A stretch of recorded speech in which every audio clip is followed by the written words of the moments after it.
पिछली क्लास में kingdom protista हम कर रहे थे तो उसके सारे पार्ट्स हो गए थे। लास्ट रह गया था जो कि है प्रोटोजोआ।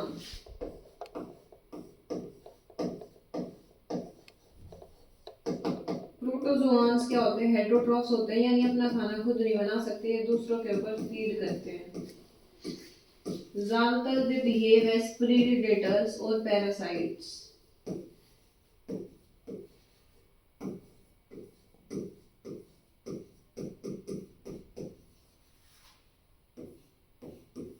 अब प्रोटोजोआंस को हमने अलग अलग उसमें डिवाइड कर दिया है टाइप में। जैसे पहला है अमीबोइड प्रोटोजोआंस,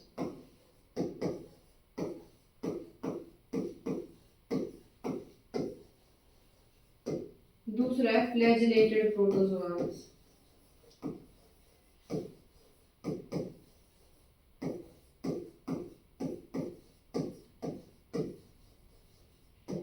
तीसरा स्पोरोजोआंस,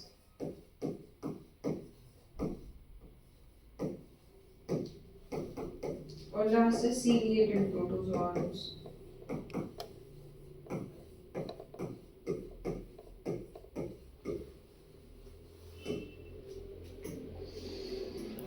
प्रोटोजोआंस को प्रिमिटिव रिलेटिव्स ऑफ एनिमल्स भी कहते हैं।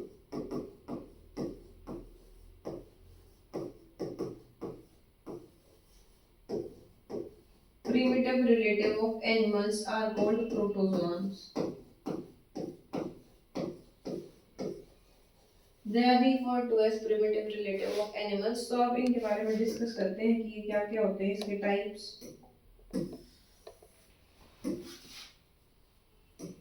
सबसे पहला है अमीबोइड प्रोटोजोआंस। अमीबोइड प्रोटोजोआंस क्या होते हैं? These organisms live in fresh water, sea water और moist soil. फ्रेश वाटर, सी वाटर या moist soil, ये तीनों में से किसी भी हैबिटेट में रह सकते हैं। और they move and capture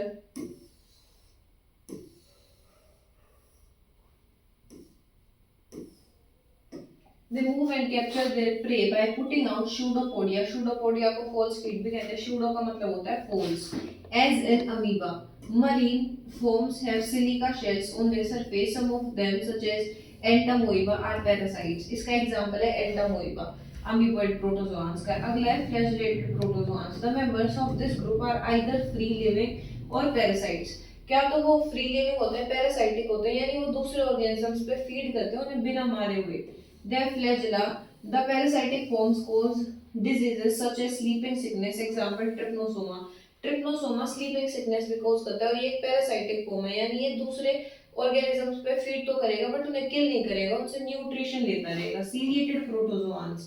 These are aquatic, actively moving organisms because of the presence of thousands of cilia.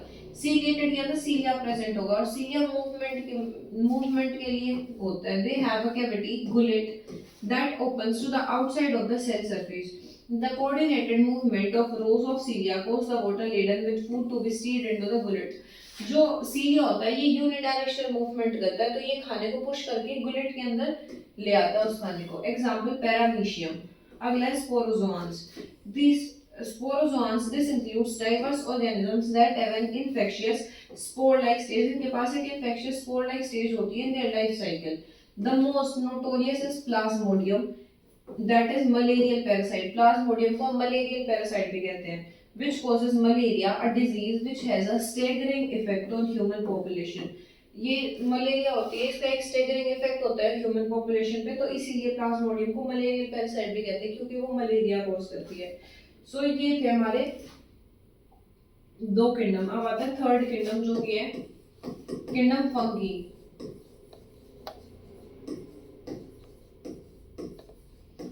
Fungi के अंदर आएंगे यूकैरियोटिक एंड मल्टीसेलुलर।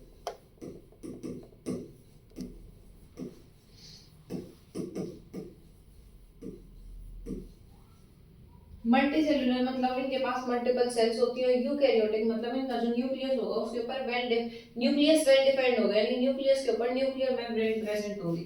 किंगडम मोनिला के अंदर सारे के सारे हेटेरोट्रॉफ्स आते हैं, यानी जो दूसरे ऑर्गेनिजम्स पे फीड करते हैं। अब इसके अंदर एक एक्सेप्शन है कि सारे के सारे फंगी मल्टीसेलुलर होंगे, पर ईस्ट एक ऐसा फंगी है जो कि यूनिसेलुलर होता है। यानी इसके पास एक ही सेल होती है। अब फंगी को हमने फर्दर 4 क्लासेस में भी डिवाइड कर दिया, फाइकोमाइसिटीज, एस्कोमाइसिटीज, बेसिडोमाइसिटीज,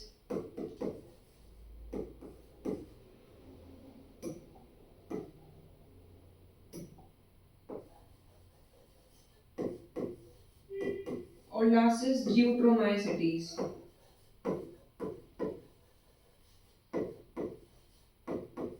ड्यूट्रोमाइसिटीज को हम इम्परफेक्ट फंजाई भी कहते हैं।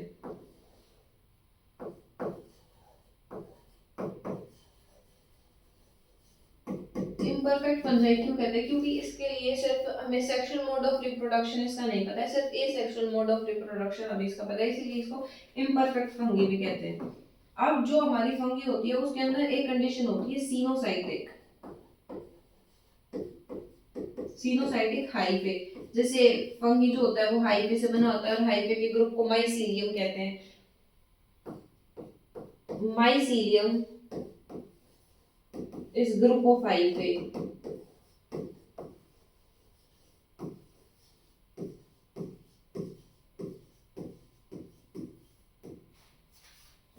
तो अब हाइफे की अलग अलग कंडीशंस होती है। जैसे सीनोसाइटिक हाइफे मतलब उसके अंदर वो मल्टी सेलुलर तो होगा ही और मल्टी न्यूक्लिएटेड भी होगा, यानी एक न्यूक्लियस की जगह बहुत सारे न्यूक्लियस प्रेजेंट होंगे।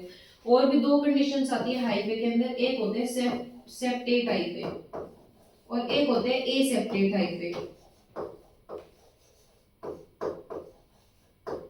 सेप्टेट मतलब जिनके अंदर सेप्टा या बॉल्स बनी होंगी, लाइक ये अगर कोई हाइफे है तो इसके अंदर ऐसे अगर बॉल्स बनी होगी तो ये होगा सेप्टेट, और यहाँ पे अगर मल्टी न्यूक्लिएटेड आएगी यानी बहुत सारे न्यूक्लियस है तो ये सिनोसाइटिक भी हो जाएगा। ए सेप्टेट होगा जिसके अंदर ये बॉल्स प्रेजेंट नहीं होंगी, यानी सिंपल ऐसे होगा जिसके अंदर कोई भी बॉल्स प्रेजेंट नहीं होंगी, कोई भी सेप्टा नहीं होगी, उसे ए सेप्टेट कहेंगे। अब इसकी जो 4 क्लासेस है, फाइकोमाइसिटीज, एस्कोमाइसिटीज, बेसिडियोमाइसिटीज, ड्यूट्रोमाइसिटीज, इनके बारे में डिटेल में पढ़ेंगे अगले लेक्चर में।